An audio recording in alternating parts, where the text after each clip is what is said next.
makes you so sick at heart that you can't take part. You can't even passively take part. I'm genuinely shocked that this news has not gotten the coverage that it deserves, but a couple of days ago, a suspect entered the house of Speaker of the House Nancy Pelosi with the most likely intention to kill her or maim her.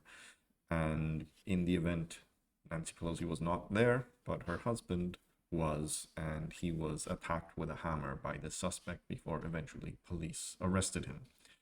Now, what is just shocking about this is how political violence has been normalized in the US after January 6th, to the extent that the third most highest ranking politician in the country has suffered an attempted assassination.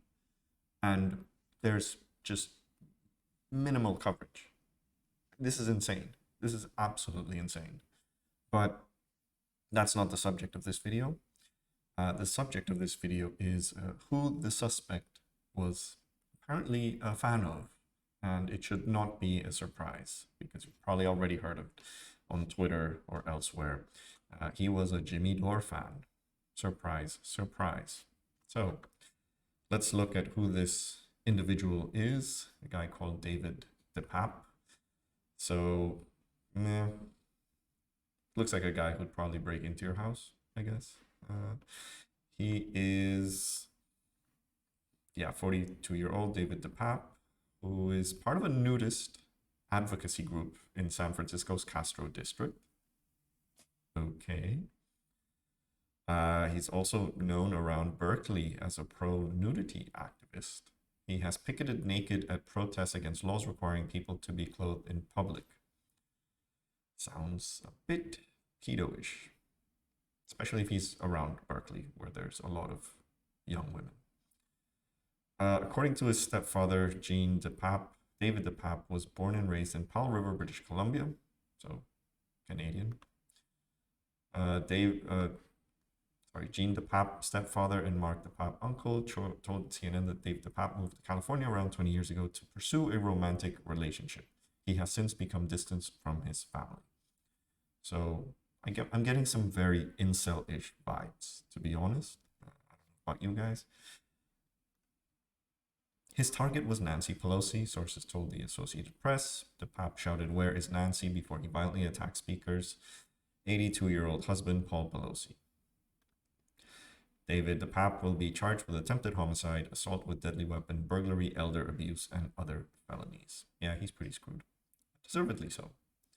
He should have stuck with the nudity protest, although I guess at that point, he was bound to get arrested. Probably doing some nudist advocacy outside of primary school. I wouldn't be surprised. That was in his future. Anyway, let's look at some of the things in the affidavit. So this is quite crazy.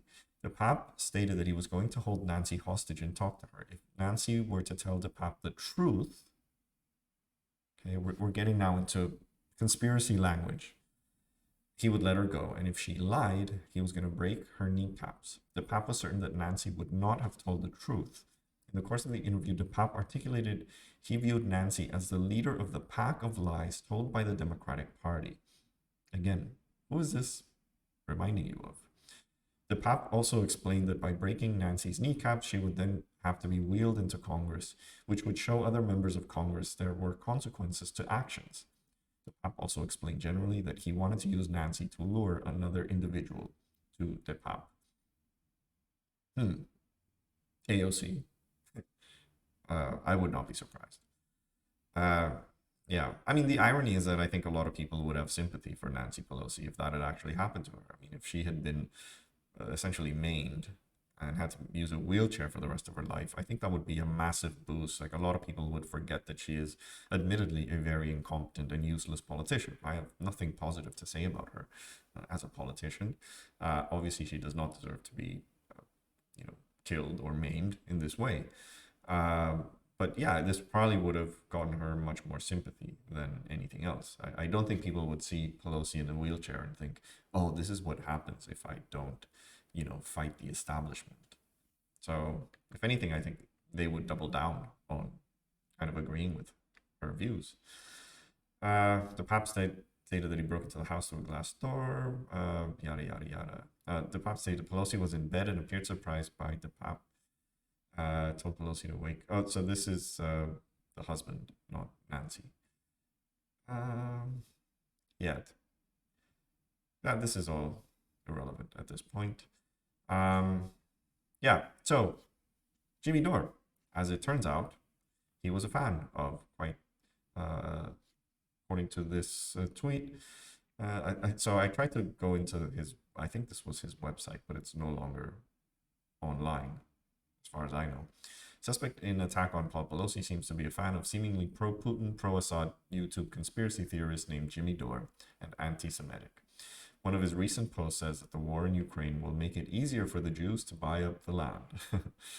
And there you have a number of Jimmy Dore's completely deranged Ukraine videos.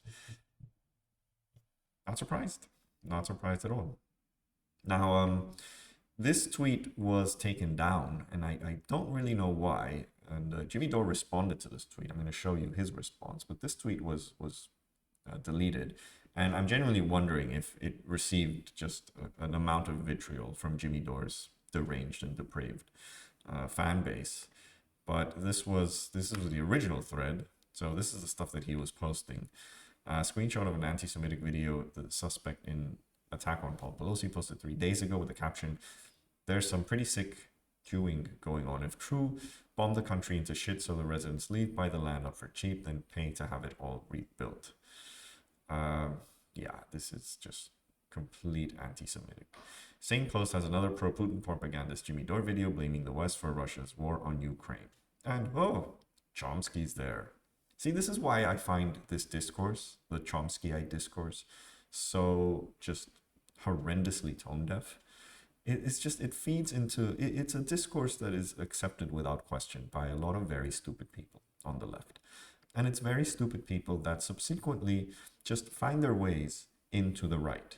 And I think this is this guy's own kind of journey, political journey. And it's the journey of so many other people. Because what these guys are doing, these are grifters. They're making money out of all these people who are buying into these conspiracy theorists.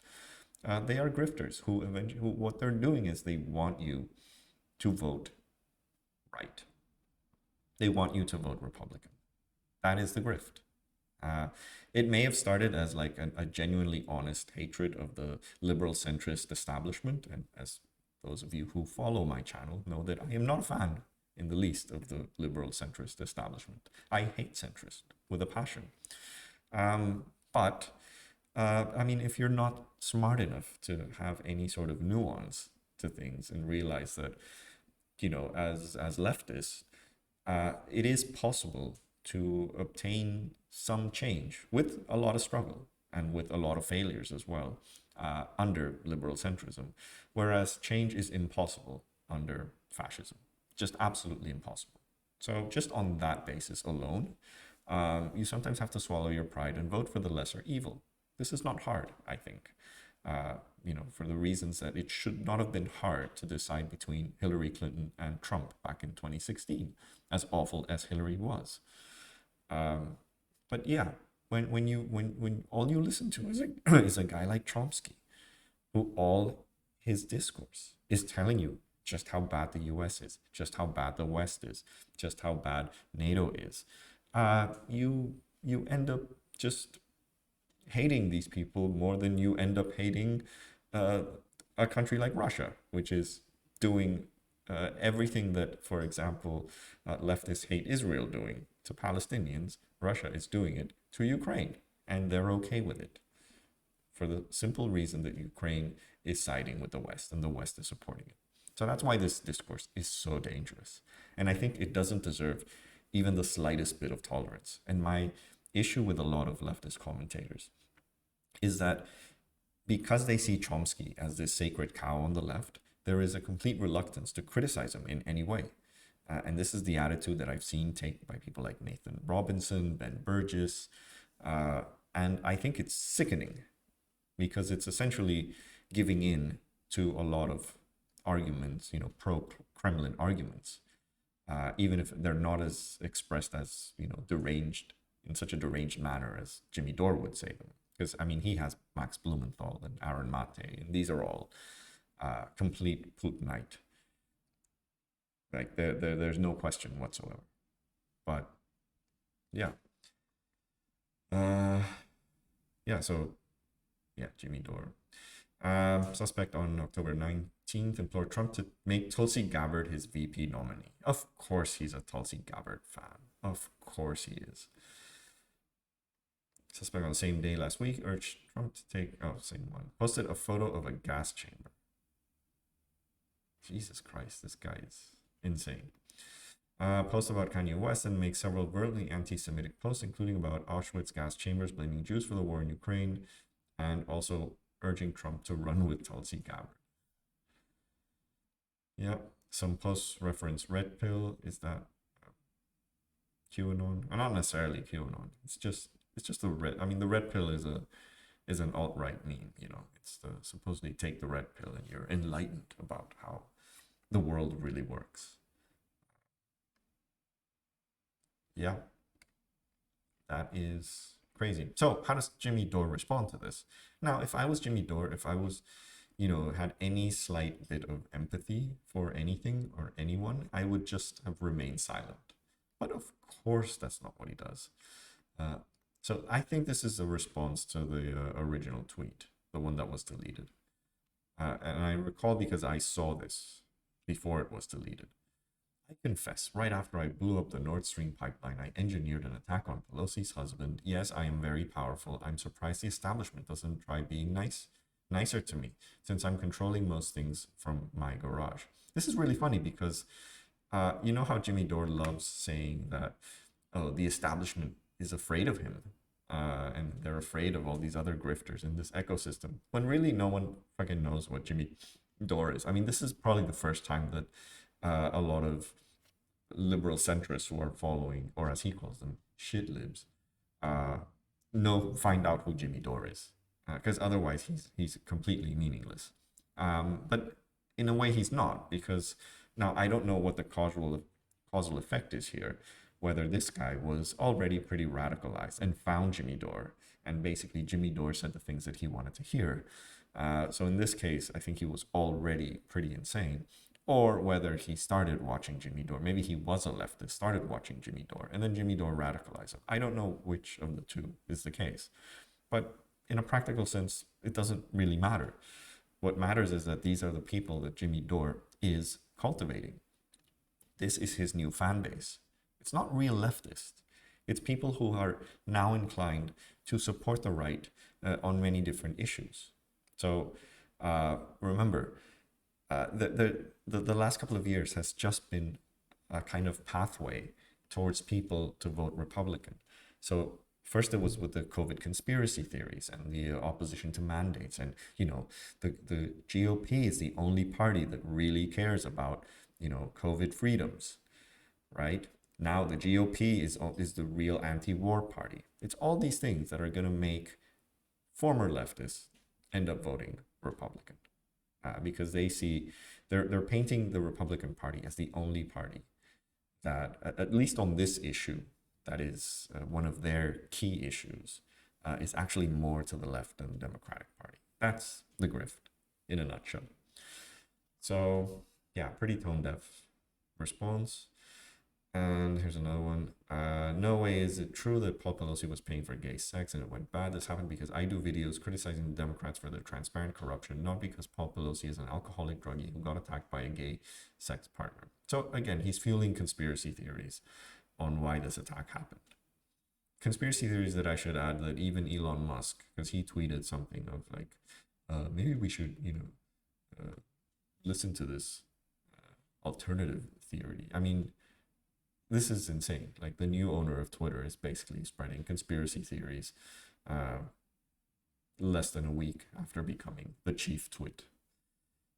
Now, again, is there a degree of responsibility in what Jimmy says towards what these nut jobs do? I think there is. I think there is.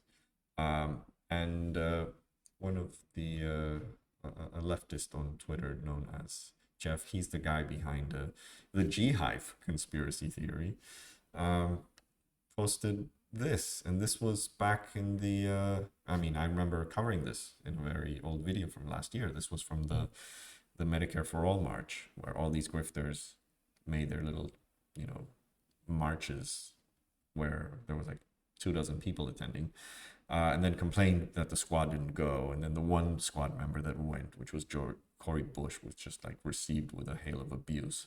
But this is Jimmy Dore. And I remember covering this in the video that I made. And I remember saying very well that this was very dangerous rhetoric. So what did he say? Medicare for all, Medicare now, no more waiting, put pressure on politicians, make them scared of you, make them scared to death of you, fuck the politicians, let's go to their houses. Medicare for all, thank you, I'll see you later. Let's go to their houses. That's exactly what this guy did. I don't know if he was a Medicare for All fan, who cares? The fact is that this guy's views perfectly aligned with Jimmy Dore's. And he did what he did. An attempted assassination or attempted violent assault on the third highest ranking politician in the land. Which, again, I am absolutely baffled why this is not getting the attention that it deserves. And it is just shocking how January 6th completely normalized political violence in the United States. But there you have it, folks. That is your average Jimmy Dore fan nowadays. And once again, I will say it out loud. This is why the Chomskyite discourse on Ukraine is so dangerous. It does not deserve even an ounce of tolerance from leftists. It is dangerous because it is exactly what is leading people into holding this view that somehow the GOP is more to the left than the warmongering Democratic establishment. And they end up producing people like this. So I really think the few leftists who, like myself, have been vocally in favor of supporting Ukraine, we really need to drive this point across, like over and over and over again. And there are no sacred cows on the left, not Chomsky, not anyone else. So, yeah. That note, if you like this video, please like, please share, please subscribe, and I will see you next time.